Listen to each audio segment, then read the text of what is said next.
Assalamualaikum warahmatullahi wabarakatuh. Halo anak-anak, senang sekali sekarang kita bertemu lagi dalam pelajaran tematik.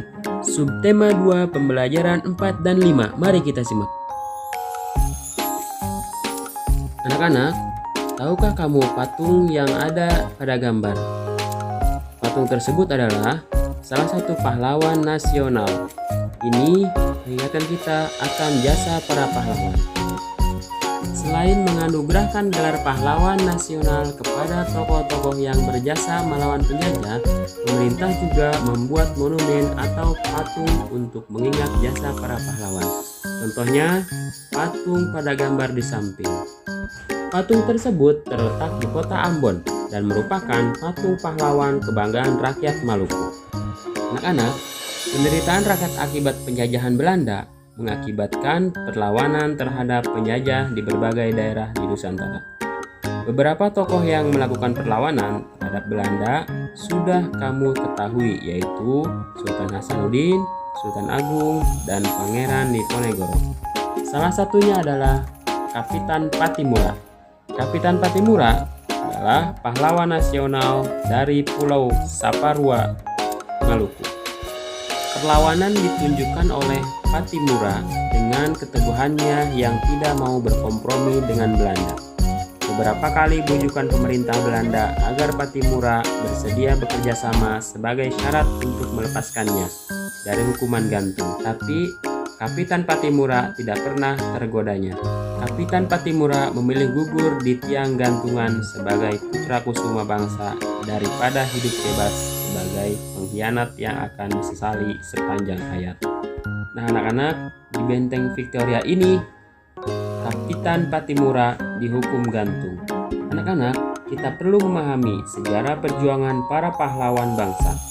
Upaya ini dimaksudkan agar kita bisa memetik nilai-nilai juang yang patut diteladani.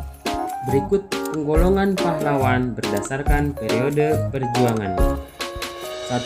Pahlawan perjuangan kemerdekaan, yaitu Pangeran Antasari yang melakukan penyerangan terhadap pasukan kolonial Belanda pada Perang Banjar. 2.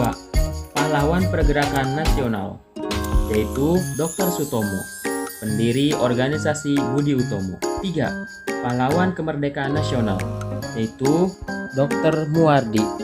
Beliau adalah tokoh pejuang kemerdekaan nasional yang mendorong Soekarno untuk segera membacakan proklamasi kemerdekaan. 4. Pahlawan proklamasi kemerdekaan, yaitu Bung Karno, mengumandangkan proklamasi kemerdekaan Indonesia didampingi oleh Bung Hatta.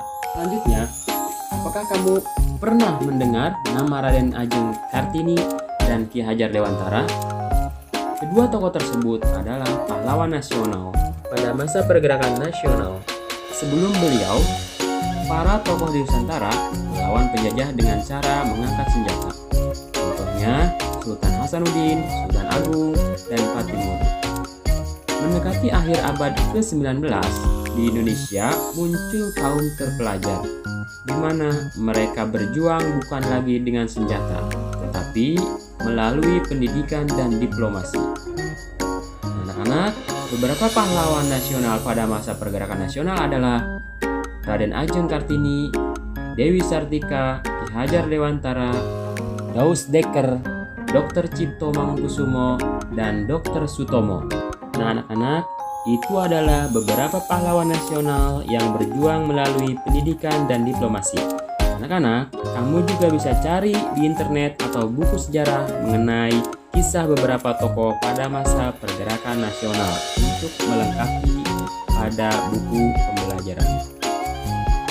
Nah anak-anak, mungkin cukup sampai di sini pembelajaran hari ini. Selanjutnya silahkan kamu kerjakan latihan yang ada di pembelajaran 4 dan 5 semampumu. Baik anak-anak, Bapak tutup. Sebelumnya Bapak ucapkan terima kasih banyak dan tetap semangat, selalu taati perintah orang tua. Akhirul kalam, assalamualaikum warahmatullahi wabarakatuh.